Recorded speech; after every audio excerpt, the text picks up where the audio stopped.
Alors voici ma recette de saumon en croûte de pommes de terre, une idée de plat à la fois rustique, élégante et surtout croustillante, réalisée avec seulement 3 ingrédients.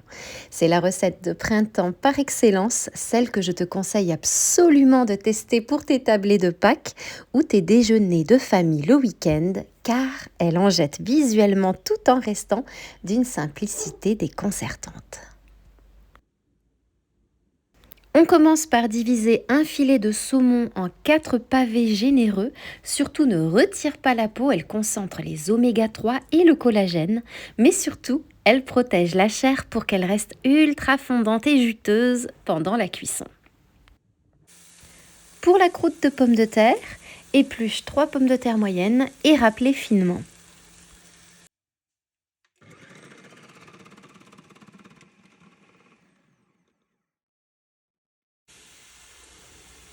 Lave-les à grandes eaux pour retirer l'amidon, puis essore-les très énergiquement à la main. C'est le secret pour qu'elles croustillent vraiment.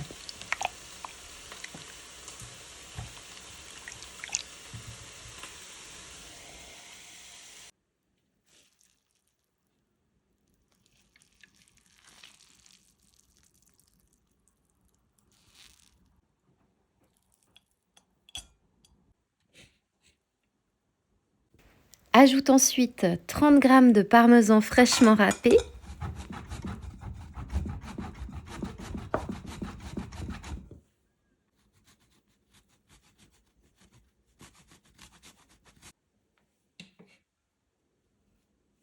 et mélange bien avec les mains en pressant légèrement pour que le fromage enrobe chaque filament de pommes de terre.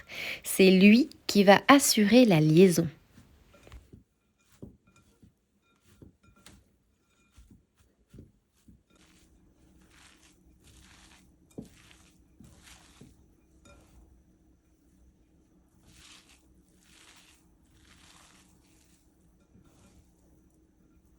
Et si tu veux, passe un coup de pinceau d'huile d'olive sur tes pavés de saumon, mais sache que c'est complètement facultatif.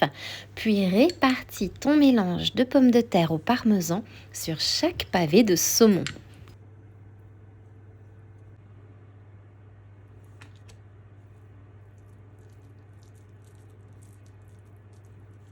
Pense à bien appuyer avec la paume de la main pour bien compacter la croûte et la faire adhérer parfaitement.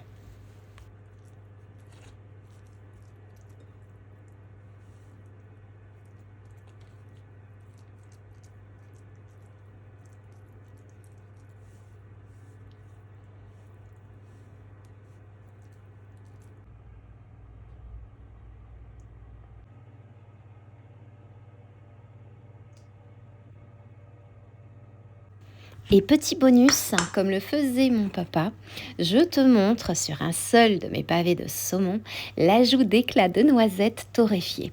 C'est l'option idéale pour apporter un petit goût boisé irrésistible à ta croûte de pommes de terre. C'est juste une idée de personnalisation si tu le souhaites. Puis enfourne le tout au four à 200 degrés pendant 20 à 25 minutes jusqu'à ce que la croûte de pommes de terre soit bien dorée.